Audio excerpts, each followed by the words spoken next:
আমরা বিএনপি সরকারকে বলবো, আপনারা দ্রুত সময়ের মধ্যে গণভোটের গণরায়ের আলোকে জুলাই সনদ বাস্তবায়ন করুন। নোট অফ ডিসেন্টের আলোকে জুলাই সনদকে কলুষিত করতে গেলে সেটা জনগণ মেনে নেবে না, বিরোধী দল মেনে নেবে না, গণ আন্দোলনের মুখে আপনাদেরকে পড়তে হবে। ফলে আমরা আশা করব সরকার যে নেক্সট অধিবেশন আছে সেই অধিবেশনে দ্রুত সময়ের মধ্যে তাদের নিজেরা সংশোধিত হবে, সংবিধান সংশোধনের বদলে নিজেরা সংশোধিত হয়ে যেই 70% জনগণ হ্যাঁ পক্ষে ভোট দিয়েছে, সংস্কারের পক্ষে ভোট দিয়েছে, তার রায় বাস্তবায়ন করবে। আমরা দেখছি একজন প্রতিবন্ধী তিনি প্রায় 40 কোটি টাকার সরকারি কাজ নিজের পরিবারের লোকদেরকে দিয়ে দিয়েছে। এটা গণ অভ্যুত্থানের আকাঙ্ক্ষা না।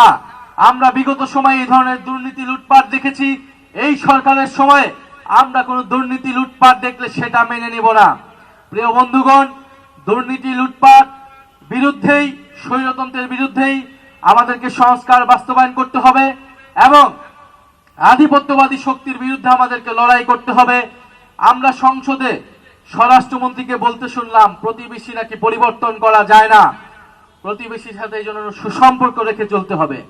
যদি আপনার ঘরের সন্তানকে কেউ হত্যা করে, আপনার ছোট মেয়ে ছোট ছেলেকে কেউ হত্যা করে এবং সেই হত্যাকারী যদি আপনার পাশের বাসায়, আপনার প্রতিবেশীর বাসায় নিরাপদে আশ্রয় পায়, তাহলে কি সেই প্রতিবেশীকে আপনি আর প্রতিবেশী বলবেন?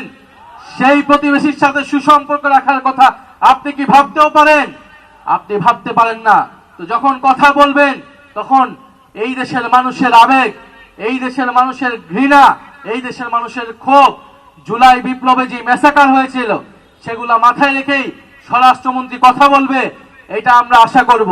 তো প্রিয় বন্ধুগণ, আজকে উত্তরা যারা এসেছেন তাদেরকে আবারও ধন্যবাদ জানাচ্ছি। সাংবাদিক ভাইদেরকে বিশেষভাবে ধন্যবাদ এবং দুঃখ প্রকাশ করছি, আমাদের প্রোগ্রাম কিছুটা বিলম্বিত হয়েছে।